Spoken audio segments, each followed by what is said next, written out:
What is up? What is up, everybody? Welcome to your girl, Tweet Talks.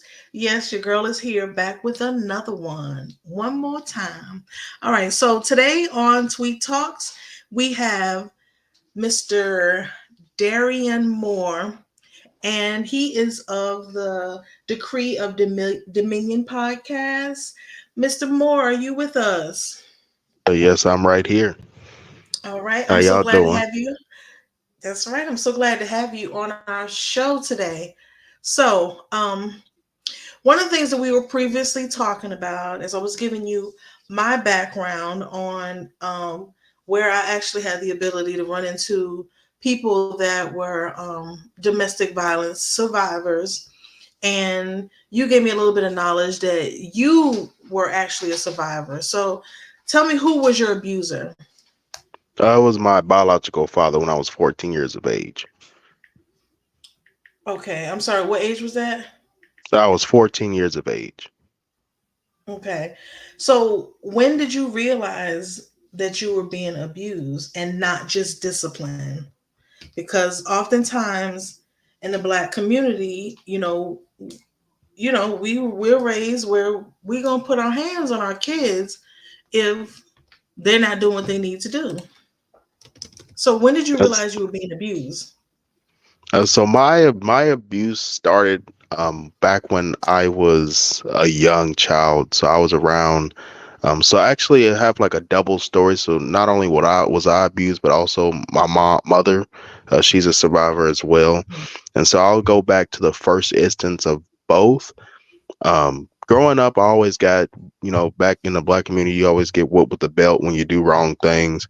And so mine started early on in age. My youngest was 4 years of age. When I was 4 years old, just growing up, I was always taught that by my father, biological father, is that, if you make a mistake, you're less than, or so my psyche, my mentality, psychology was always to become perfect. If I made one mistake, then I was just, a loser or not worthy of anything. And so the first sign of abuse that I witnessed as a child was when I was 4 years old. I was in kindergarten. I started kindergarten at 4 years of age. Again, I'm born and raised in Lexington, Kentucky. And so my parents had a little apartment um, off Regency Road in Lexington. I witnessed my mom was pouring me some juice and some cookies for a snack. Um, so I did grow up with a little sister. So my little sister's 3 years younger than me. So at this time she was like a 1 year old, you know, basically toddler. And so she was obviously asleep at the time, but it was, on a normal Friday night or so, and my mom was pouring me some juice, and my dad and my mom had gotten into like a verbal argument, and I just remember seeing him pour a gallon of water down her back and punching her as hard as he could in the back. And so in Kentucky, there was this pizza place. This is one of the key points, things that I remember from it. There used to be a pizza place called Sir Pizza, and I just remember the police being called, and a police officer escorting my father out of the apartment. And my father had brought the pizza with him. I don't know why. I mean, looking back, it's kind of weird. It's just like, hey, I want the pizza, but yeah, he bought the pizza box with him. And I just remember seeing the logo of the Sir Pizza on the box. It's because of a white box with the yellow crown Sir Pizza logo. So that was the first sign of abuse. And then growing up, um, I just always would get whippings, and it wouldn't be the different. I am also a single father of twins, and well, the first sign I noticed that it wasn't necessarily discipline; it was starting to become abuse. Is that it was the severity of the whippings, and so obviously, when I say literally anything that I did wrong was a whooping, bad grades in school, not taking a trash out, um, spilling juice on the floor in the kitchen, not cleaning up my room, just simple, and when you look at childhood and raising children, just simple tasks that honestly a 7, 8, 9, 10 year old child would just naturally forget, or obviously we're kids, something that you would just think that your parents would say, oh, hey, just remember, clean up your room, or hey, can you please clean up your room? And just simple things like that came like a big whooping. And I just remember I would always have like purple and blue marks on my arms, on the sides of my stomach, and never really like a sense of an apology afterwards either. And so that's one key thing I learned in my journey through fatherhood with my kids is even if you do discipline children, whether no matter the form of discipline, you also want to make sure they know why you're disciplining them, and you also want to, you know, make sure that they understand what's being done. And so, um, always, like I said, was always a severe whooping. Um, just on the domestic violence front, the next um, observation I had was I actually didn't witness. I remember being at school, and so at this point in time, my parents were kind of like talking about divorce, and separation. And so my growing up early on, I was, my parents were kind of um, less off, in regards of financial, and then my mom ended up getting a really good job at a company called Rock 10. My dad worked at Alltech. They did like horse racing, and they were manufacturing company. And so mom ended up making significantly more than my father at the time. And so they were able to combine both incomes, and we were able to move into a nice 5-bedroom home. I had a full basketball court, full basement, a game room, toy room, the whole 9 yards, sunroom with the exercising equipment. And so at this point in time, I was like 12 years old in seventh grade, and they were kind of talking through separation, but obviously I was still kind of young at the time. And so my mom ended up sleeping downstairs in the guest bedroom and let my father had the master bedroom. And so I just remember being at school and coming home one day after school. I used to walk home. The school was actually around the corner from my house uh, throughout middle school. And I just remember seeing my mom sitting on the couch crying, didn't know where my dad was. My dad used to get off at 5 o'clock each day. My mom had worked actually, she works third shift um, at this time. So she worked 7 p.m. to 7 a.m. in the morning. And so I would always have, me and my sister would always have my mom's clothes ready for her before she left from the night before. And I just noticed my mom wasn't getting dressed for work. And I noticed her whole side of the face was visibly carpet burned. And so she actually started bawling out, crying, and explained to us the story. And so what had happened was my mom was actually downstairs laying down in the guest room while we were at school talking to her best friend on the phone. And my dad had like came down and they had like an argument, and he ended up pushing her face into the carpet and like rubbing it multiple times to create a carpet burn. My mom's best friend, her name was Kendra. She was on the other line, and she actually hung up and called 911, and the police came to the house and escorted my father out. And so that was like the second um, form of domestic violence and abuse that I was like a part of. And so at this point, my dad had went to go live with my grandmother, his mother, for about a couple months or so. He also had a domestic violence order put out on him through the court system. And so my mom was seriously thinking about divorce at this moment in time. And so if you are viewing the podcast, as a woman, I want you to notice that um, just as I explain, go deeper into my story, look for the red flags. Look for those deep, deep intel red flags, because you just don't know. You want to, you are important, your voice matters, but you also want to enforce, your own safety and take your safety in your own control. And so my mom was, like I said, dead set on the voice. Before I go into further into my story, I do want to acknowledge that there was no drugs or alcohol in the home. I know people normally ask, well, was your dad an alcoholic or was he on drugs? So I didn't even see what beer was until I was 14 years of age. When I was visiting my grandparents in Indiana, my grandparents had a full bar in their cellar. And that was like the first time I ever seen physically outside of going to the grocery store, seeing alcohol. So parents didn't drink or smoke. We actually grew up Pentecostal in church. I went to church every Sunday. My biological father was actually a drummer in the church. The pastor was a cousin. Grandma was the evangelist organ player. So, the whole church family thing. And so just wanted to make that clear as I go into my story. And so also want to say that, family if you're a survivor or if you're going through a domestic violence situation, um, take your safety into your own account. Like I said, family also has different opinions. My mom was very alienated to his side of the family. My mom was born and raised in Ohio. Like I said, I was born and raised in Lexington, Kentucky. So a lot of my mom's family, there was some of her family in Kentucky, but my granddad, so her mom died when I was 2 years of age. But my granddad, they lived in Indiana, so that's 3 hours away. My uncle lives in Chicago, so again, that's 6 hours away. We had she had a couple cousins and things of that nature that lived, in Lexington. But for the most part, my whole life was focused, centered.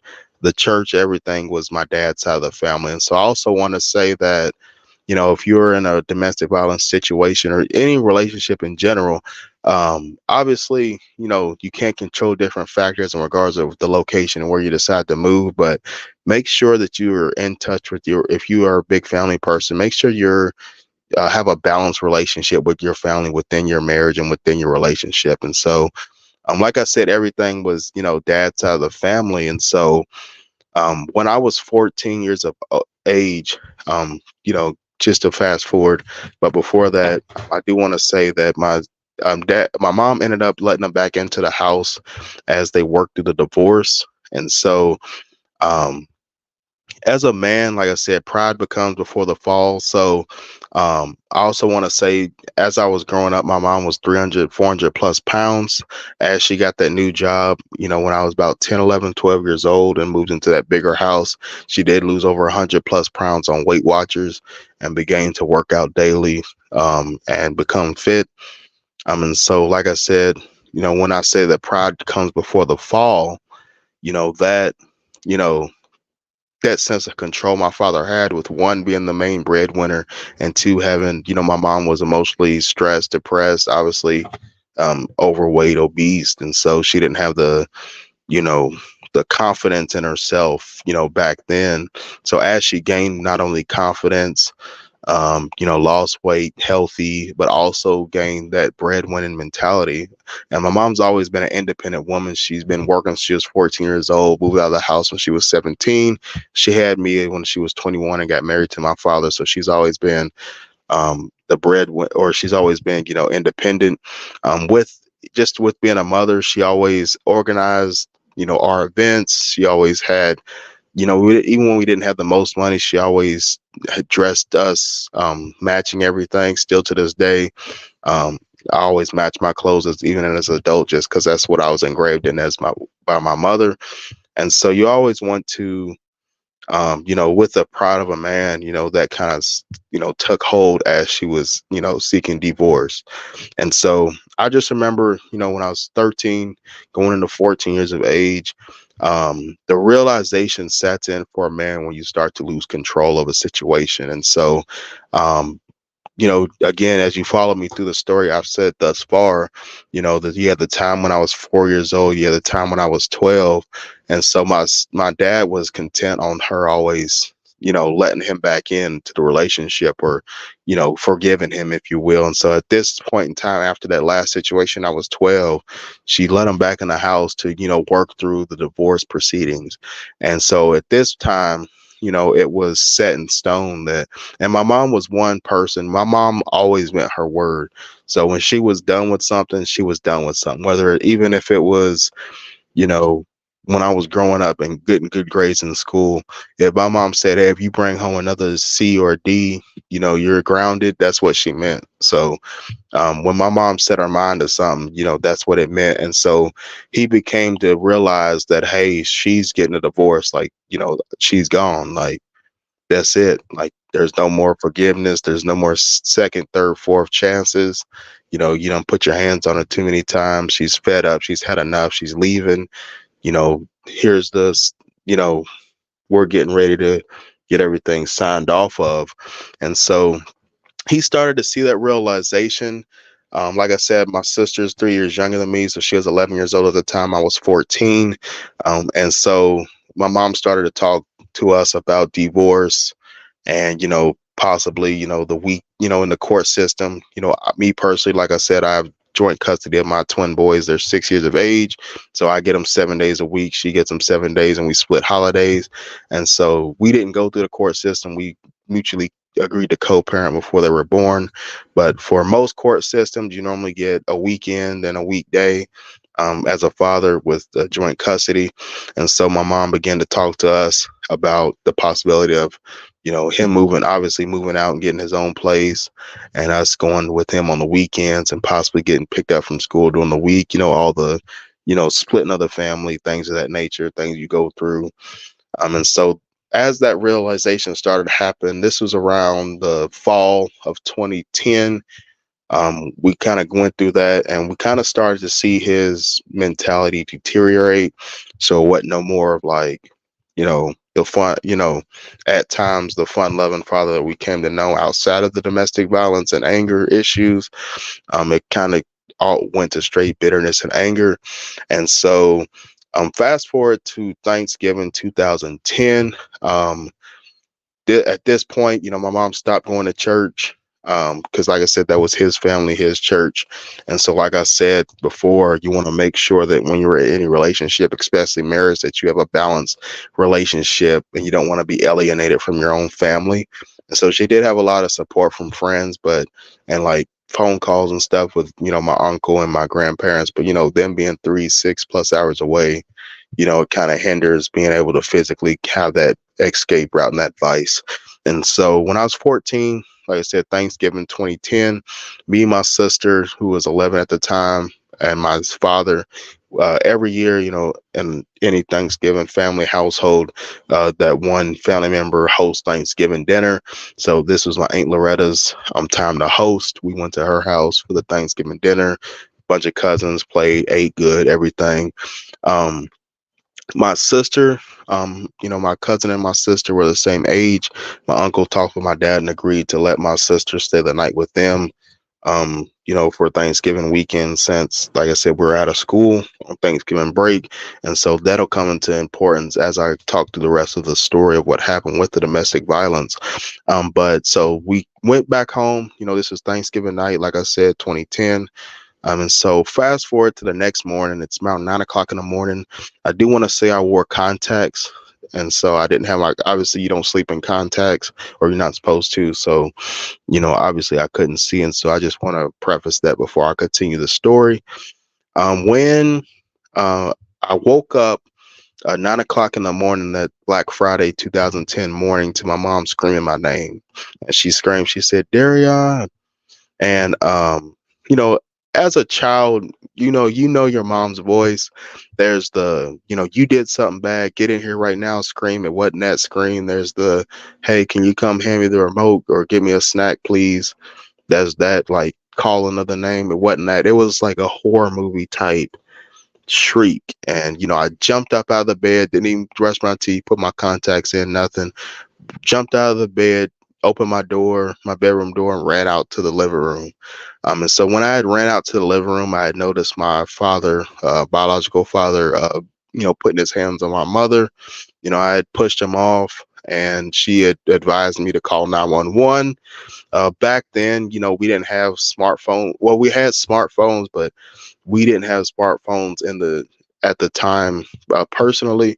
This is, we might have had like the T-Mobile Sidekick, BlackBerry, but every house back then had a house phone. And so we had 3 house phones. We had one in the basement, one in the kitchen, one in the master bedroom.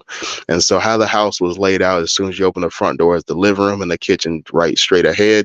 So she advised me to call 911. I ran to the kitchen, grabbed the phone off the hook, dialed 911, pressed the call button, and proceeded to have the conversation with the 911 operator. As I was having the conversation with the 911 operator, he tried to snatch the phone away from me. And so as I continued to tell this story of this major domestic violence event, for anybody out there viewing and listening that I'm a firm believer in God. Like I said, I grew up Pentecostal. And so this is for those that not only believe in God, but also may have worships with the other side. And so I remember seeing him try to snatch the phone away, and he did it in kind of a way that is not of earth. And when I say that, When you normally, when you're snatching something away or trying to grab something, you go straight to the target and you grab at the target. But I noticed he was looking past me and was like swiping the phone in like a really fast movement. I've never seen, still to this day, even with football or athletics or even watching UFC fights, I've never seen someone's arm move that fast. And he was like swiping, you know, to the side of me. It's like he wasn't even looking at me. And I remember seeing the pupils of his eyes grow, turn black. And obviously, that's not, normal.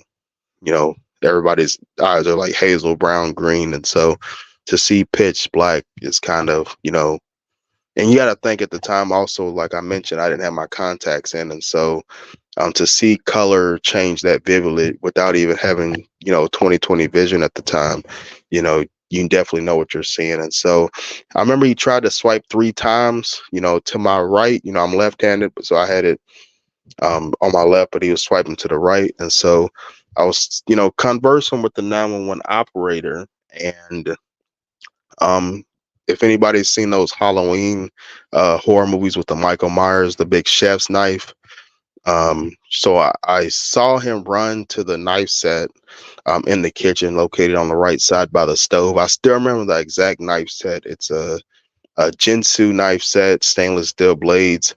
And I remember him grabbing the biggest chef knife in the set, running into the living room and starting to stab my mother. And so at this point, I had dropped the phone. Key thing is I left it connected. So dropped the phone so that way, obviously, the 911 operator could triangulate the location to send the police and ambulance, and also hear the everything that was going on in the background.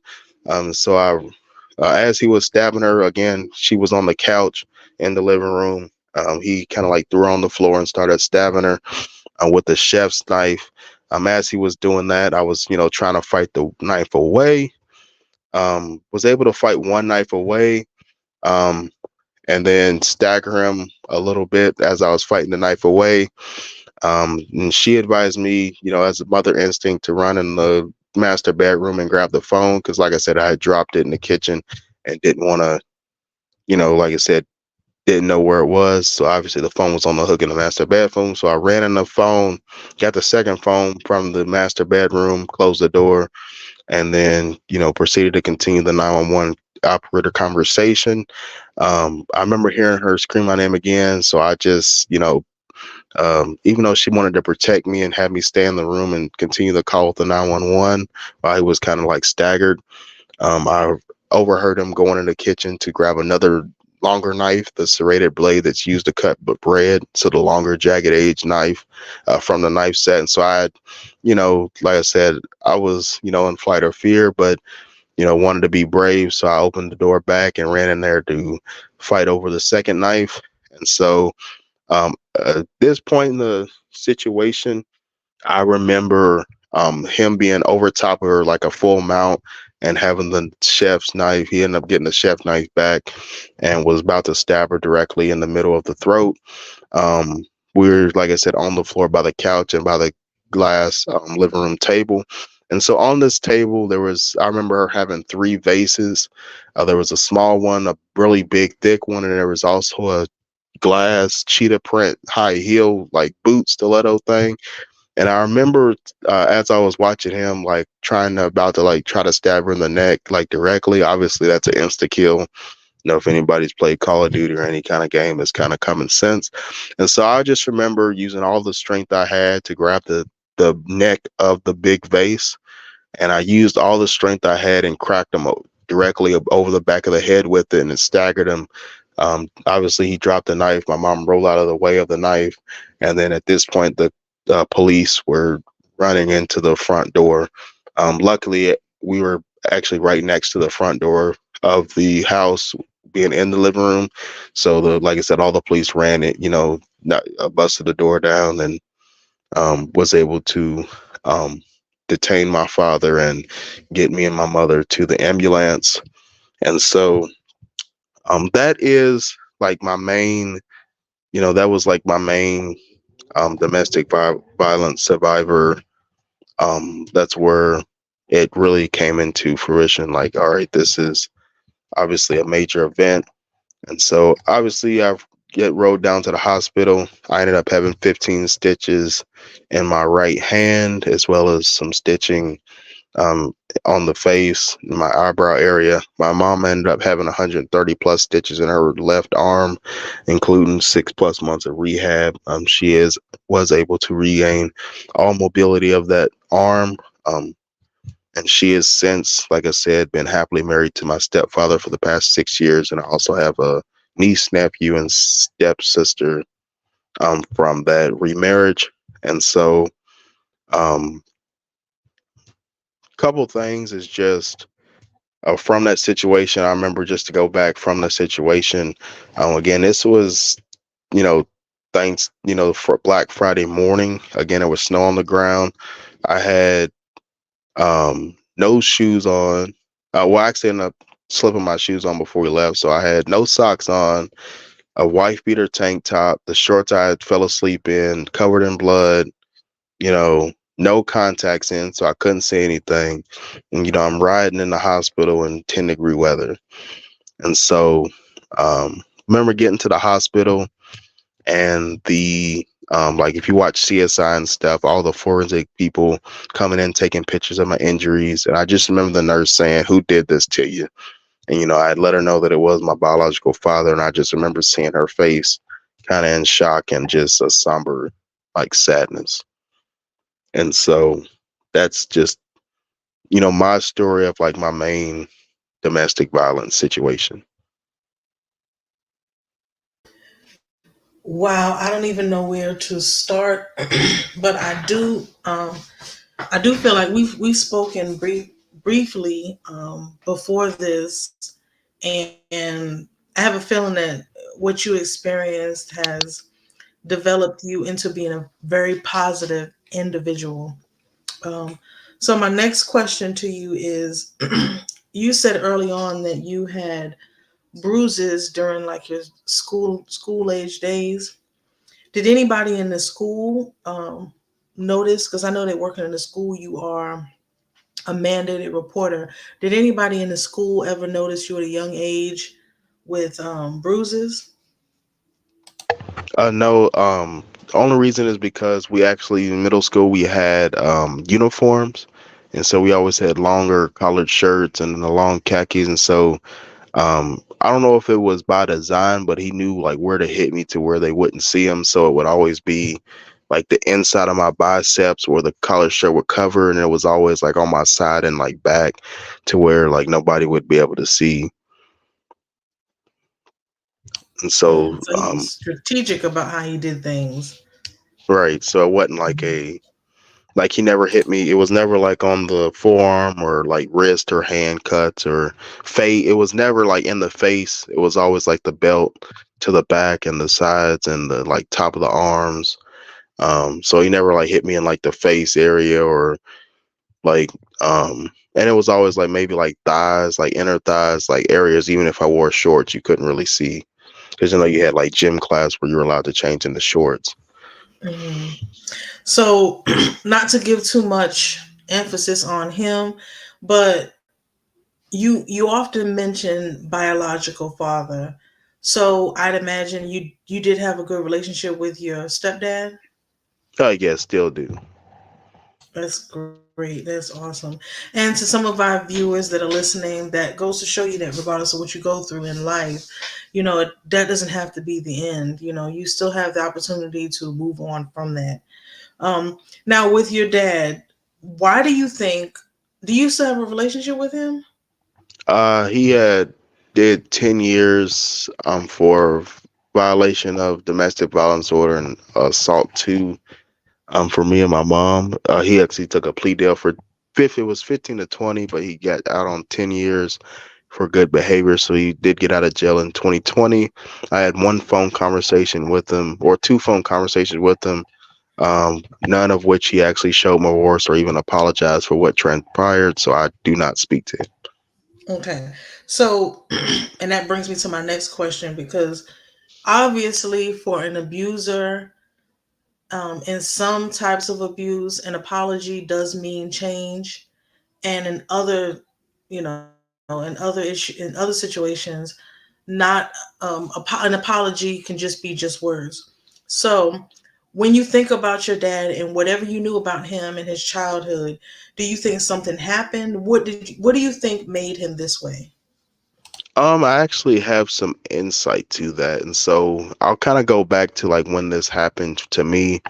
And so, like mentioned to the viewers earlier on, as I was going through my story, is, when you get married or get in a significant, serious relationship, you never want to isolate your own family. And so, I remember getting out of the hospital that same day, and I was sitting on the hardest part. Um, of the situation was, like I said, my granddad and my aunts and my grandma they actually drove 3 hours down and met us at the hospital from Indiana. And they took us as we got released after my mom's successful surgery, took us back home. The hardest part, one, as obviously as you're still in shock, one was having to clean up the house. That was literally the hardest part because, like, obviously it's a crime scene, so they leave everything after the pictures, and they let us know that we could clean up. So it's like cleaning up all the broken glass, the shards, obviously all the blood. You know, definitely a lot of blood. I just remember all that. Having to basically relive it when you go back home, and then also try to sleep in the same house that it just happened. But I remember that same night, all of my family members from my mom's side coming over to check on us, and I mean, the reason I told the viewers that you never want to isolate yourself is because you got to understand, I was 14 years old. My whole life was only my dad's side of the family. So, like I said, I knew my grandparents. Obviously, I would see them on Christmas. They would come down. Uh, so, like, even my uncle and my aunt, they ended up driving 7 hours from around Lake Beach, Illinois, that same day and came. They actually got in that night. This is my first time in person meeting my uncle, after, being 14 years of age. And several cousins, my aunt Yvonne, my aunt Teresha's, their kids, which were my cousins. So literally it's my first time meeting all of my mom's family. And just the timing of it, like, you probably want to meet those people, at a event or a graduation or at a barbecue or something, positive. Basically almost died, and now I'm finally meeting, my mom's side of the family. And so that's why I encourage viewers, if you are going through a domestic violence situation, or just being in a relationship in general, make sure, even if you guys moved it away into a neutral city or whatever, you want to make sure, if you are a family person, like I said, to have, you just never know. You said my parents were married 14 plus years, and nobody in the community thought they were going through issues or anything, or any domestic violence. Like I said, my dad used to play basketball with all my friends after school when he'd get off work. So everybody thought we had that perfect Christian household. It was just me and my sister, 4 cars, full basketball court in the backyard, two parents making good money, going to church every Sunday. Like I said, my dad still is a drum player in the church. And so, you know, to the outside looking in, you're thinking, oh, they're perfect. They got the money. We always had, nice clothes, nice shoes, always well kept, haircuts. My sister had her hair done, things of that nature. But the reason I say that is, I actually found out, um, when I was 13, that we had another half sister that we actually met at Thanksgiving this year from my dad. Um, and she's actually 1 year older than me. Um, And so, with that being said, I also found out that I had a auntie her name's Aunt Sharon. It's actually my stepdad's sister. I mean, my biological dad's sister. And so, the reason I say that is because, um, my grandfather I've never actually met. My biological father's father. And so the reason for that is because what I had found out as I grew older from the situation was that,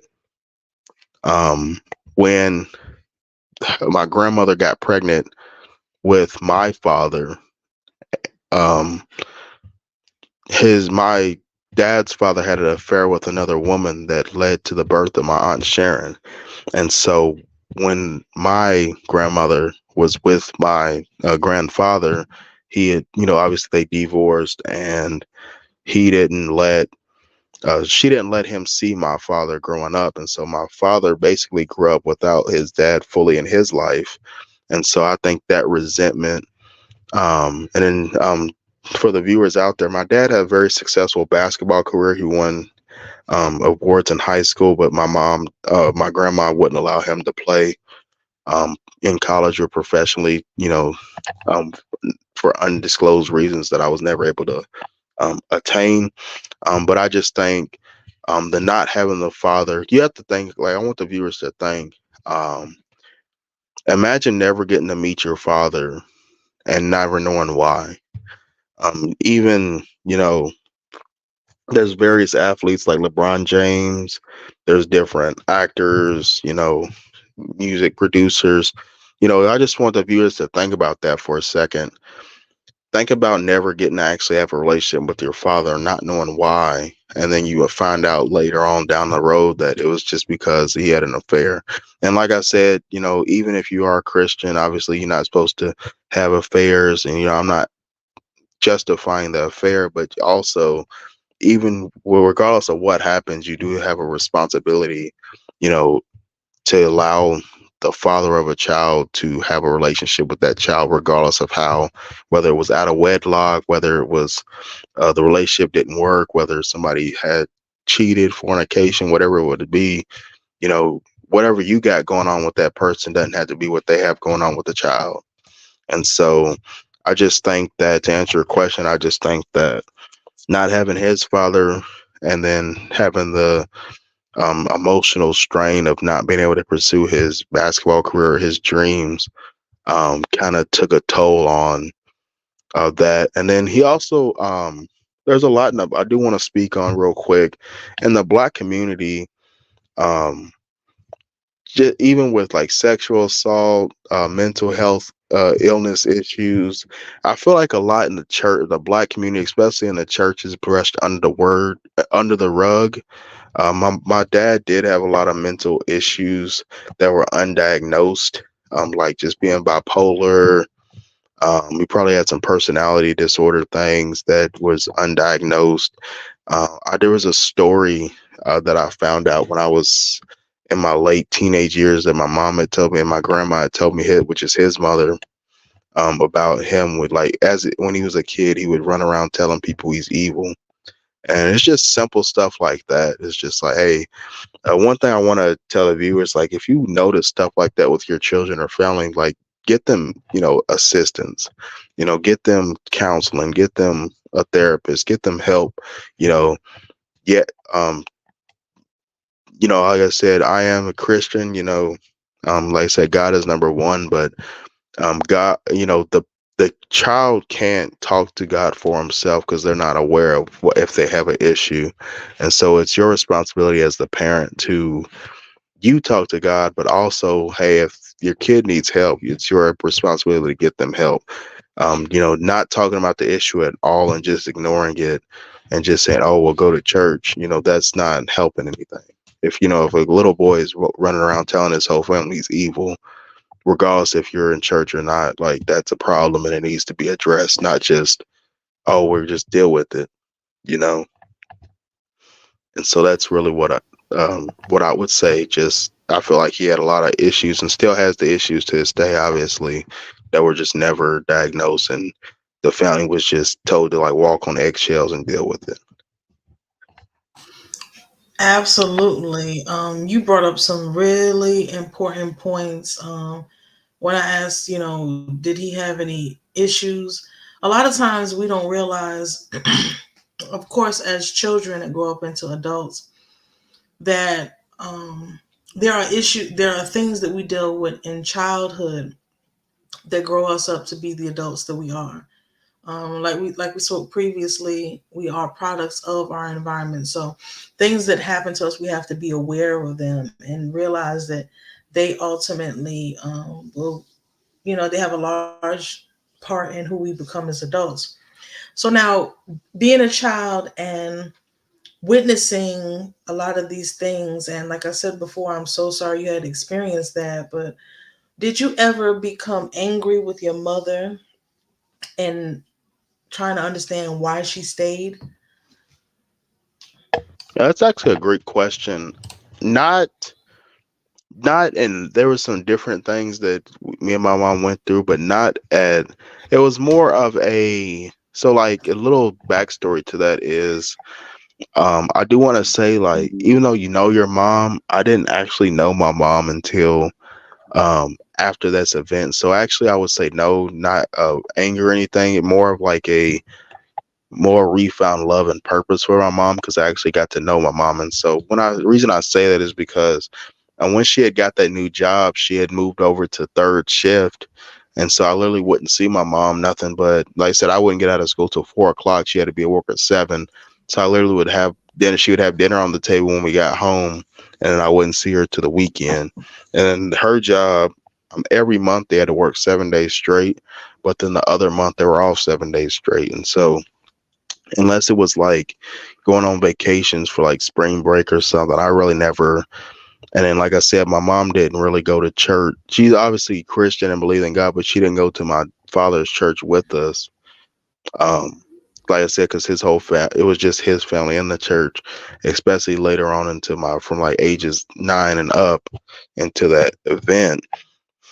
And so, like I said, my mom, she was a well-known poet and actually rap artist, in her younger days. And, these are stuff I saw the awards downstairs in the trophy case. But like I said, all that stopped when she got married to my dad. And so another thing I want to tell the viewers is, like we had discussed previously before before Aaron, is just, you know, when you're dating somebody, when you get with somebody, you want whatever strengths and weaknesses you bring to the table to supplement. You don't want to stop what you're doing just because you started dating somebody.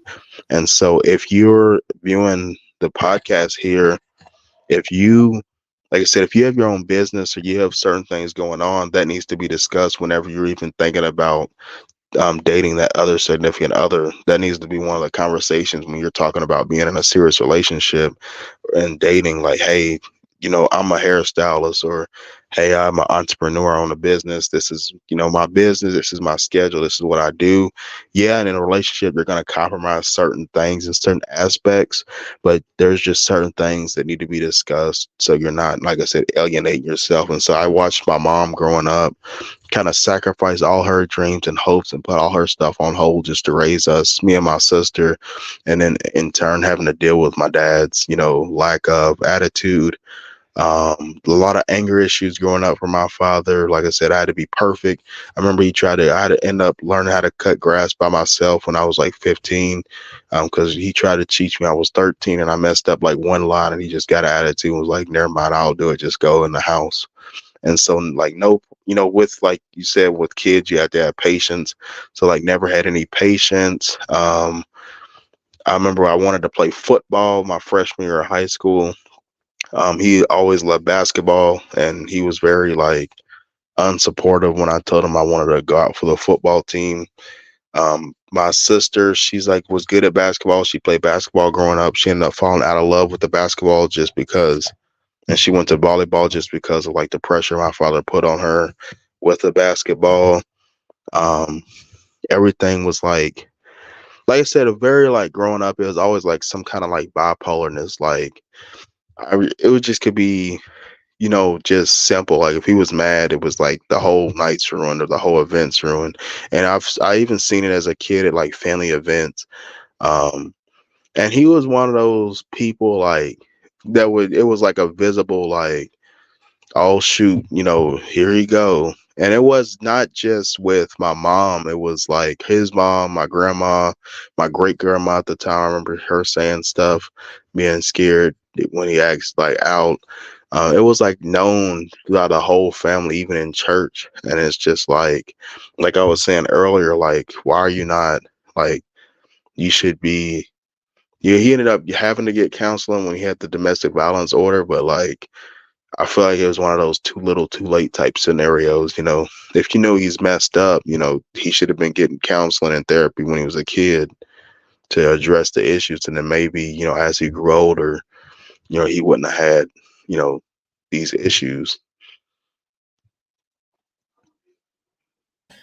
So Now, as an adult, first thing I want to shed light on is the fact that you touched on so many things, but the fact that he isolated her from her family was very important because normally abusers like you to be isolated so that they can do what they're doing without the fear of you telling anybody, you know. And it seems like that was what he did. And sometimes the fact that he gave her a good life, you know, it also could have played a part in it too, to give her the second thought, you know, because I could imagine for a woman that has children, her experience in this, maybe she thought, what kind of life am I going to provide for these children on my own?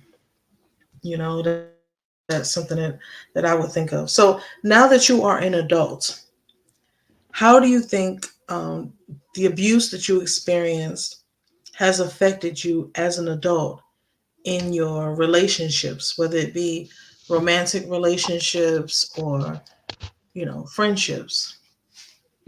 Because normally, you Yeah. know, we know that abuse or trauma, it shows up in different ways in our life. And just as your dad was abusive, something happened along in there that made him that way. So do you see where there's any issues, you know, has affected you in relationships? Yes, I would say just so to kind of go through my story with that. So like again, that's all this stuff happened when I was 14. Again, I was born and raised in Lexington, Kentucky. And so I remember the next week after that happened. So just a fun fact for the viewers, we were actually the top news story for 2 weeks in a row, maybe even 3 weeks. So like when I say top news story, like the LEX 18 News channel, whatever, they interviewed our neighbors. It was like the top story. Like, so you got to imagine as a 14-year-old kid. And again, I was on the football team, and it was my freshman year of high school at Takes Creek High School in Lexington, Kentucky. And That you was have a to lot. just, yeah, and you just have to realize that one, everybody knew my parents. So like again, my mom was a well-known rapper, poet in the community. Growing up. Um, my dad, was a drummer at the church. Like again, like I mentioned, he would play outside with me and my friends. When we get off work, we'd play basketball. He'd be dunking, and we'd be playing 21 and horse, and he'd shoot a couple shots and let us play. Um, Again, my mom would, take us to school, you know, different things, and so they knew my neighbors. We were very active, always would be playing outside. I'd always go over my neighbor's house. And remember me and my best friend Tony, we used to go over to neighbor's house and ask for sodas in the summer. So literally everybody in the basically, city, even though it is a big city, would knew my parents or knew of my parents. And so you have to think, being 14, and they're thinking, like I said, as a Christian family, they have money, whatever, they're normal. And to see us on the news, like, hey, this domestic violence event happened, an assault, or if you will, it, kind of shook the city to the core. And like, I just remember coming back to school, after Thanksgiving break, and as soon as I got on the bus, the school bus, you could just see that, like, everybody watches them shows where like you just like afraid to talk to the person. I just remember feeling so like victimized and so like, you know, nobody really, like, even some of my best friends, like everybody was, you hear the, oh, I'm sorry. And I began to like hate that word, just the word sorry, as I grew older, just because like, I know you're saying it because you're just, I know the people came from a good place, good heart, like they really were sorry, but it's just one of those words, like, one, almost died, and two, like, you gotta understand, like, just from a class perspective, I'm going from a 5 bedroom house, I had all the video game systems. I had, I didn't have Jordans and stuff. My mom wasn't, you know, didn't believe in super name brand stuff, but I had all the video games, all the video game systems. You know, nice clothes, was always well kept. Food always in the pantry. You go from that to not knowing the unknown, not knowing what's going to happen. I remember my class, my teachers, and the community helping my mom out with Christmas that year. Like I said, one, she can't work because of her injuries, and two, my dad was a major breadwinner in the household, so you know that income cut in half in the household. And then, like I said, when I went back to school, just I was on the news, so all my friends knew, everybody in the school knew, like, hey, knew how I was. So, my name was in the, paper, on the news articles, face and all. So it's like, trying to, adjust to a new life, or, still going through the emotions. And then, so we ended up moving to Indiana that summer. So, again, one, it's that culture shock. I'm leaving my home. We moved to Indiana because my granddad lived there. They lived in Columbus, Indiana, um, which again is 3 hours away from Lexington. I didn't know what Indiana was except the Colts, the IU College, and the Pacers. So outside of sports, I had no idea. I knew where Indiana was on the map, because of geography class, but I didn't know anybody in Indiana outside of my grandparents and my aunts. I never been to Indiana, never visited Indiana, didn't know, couldn't tell you anything outside, like I said, of sports teams. And so having to uproot the whole family, say goodbye to all my friends, all my family, you know, grandparents, aunts, uncles, cousins, best friends that I've been growing up with since fourth, fifth grade, having to just uproot like that within a whole, within 6 months of this whole event happen, on top of having to deal with the emotional baggage from the event. Um, Ended up moving to Greenwood, Indiana, and then spent a year there in an all-white high school. And so again, Lexington's very diverse. They had 5 high schools. Everybody was diverse. So one, going to an all-white suburban area for about a year. And so kind of fast forward, just with the in my relationships, like ended up going to almost 4 different high schools. So I ended up moving to my mom got in a narcissistic relationship after that, before meeting my stepdad. When I was a junior in high school, ended up breaking up with him. We ended up moving to Chicago with my uncle, and then moving back before senior year, um, to Indiana, just because the economy in Illinois is being too expensive for my mom as a single mom to afford, and couldn't really find a good job there. So we moved back to Indiana. She ended up getting a job in Indiana at a factory. So ended up finishing my senior year out at the same high school I went through my junior year. And so finished high school out, but just affected me in relationships negatively because I wasn't able to have that stability. And then I also, was still dealing with the anger from that situation with my dad.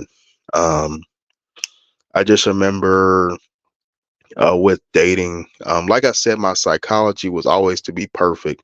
And so, um, on top of that, back then, I was one of those really nice guys that you can just, like, I didn't really say much, was still going through the emotional baggage. And I was one of those nice guys that women would kind of just take advantage of. And, at that point in my life, and, never really, like I said, had that stability, never had that consistency, obviously was depressed and suicidal, and just had that emotional anger and baggage, hidden inside. And at that time, didn't know how to, grow and acknowledge it and kind of like move past it. And so it affected me severely in my early teenage years, like when, like, ages 15 to 18, because, like I said, even after high school, I graduated high school at 17, but, that was, I didn't even go to prom, never went to homecoming, um, didn't even lose my virginity till I was 18. Had a couple girlfriends throughout high school, but like I said, wasn't really much. Ended up getting cheated on by my first love in high school, so dealing with all the domestic violence stuff on top of that, just really never had successful relationships, um, girlfriend wise or romantically. Um, from that, people wise, my relationships with people actually were good. I was able to have successful like friendships and stuff like that, but just couldn't get the like intimate relationship piece until I actually, as I got into my 18, 19-year-old years, was able to um, deal with that pain and kind of seek higher counsel. Got a mentor, started a marketing business, and um, you know, started my cooking business and was able to kind of find vices and kind of deal with that pain. Um, and so just still to this day, just relationships. Like I said, my psyche has always been to be perfect. Stemming from how I grew up. Like I said, my dad was always be discipline me. If I didn't do anything perfect, and so trying to like not be just a nice guy, but also not be perfect. It was kind of like a shell shock because um, women, nice guys finish last for women. So I had to try to. I talk a lot about like shadow work and like spiritual development. What I ended up doing, like to kind of overcome that, just up until now, today's I'm 27. Um, really looking at diving deep into that. I feel like when you go through traumatic experiences, that little kid in you is still crying for help, and so I had to revisit the darkest moments of my life, being, that 14-year-old kid, revisit those and like really begin to heal. And I think once I was able, obviously it's a journey, I'm not perfect yet, still going, but once I was able to kind of figure out, deal with that pain from back then I was able to start having more success. And, I was able to have a lot of success, corporate Americally wise with my career. Um, and that actually led me to start the podcasting. Just so, like I said, I'm big into getting the survivor stories out there, big into helping people. But on the other side of that, just a nice guy finish last thing.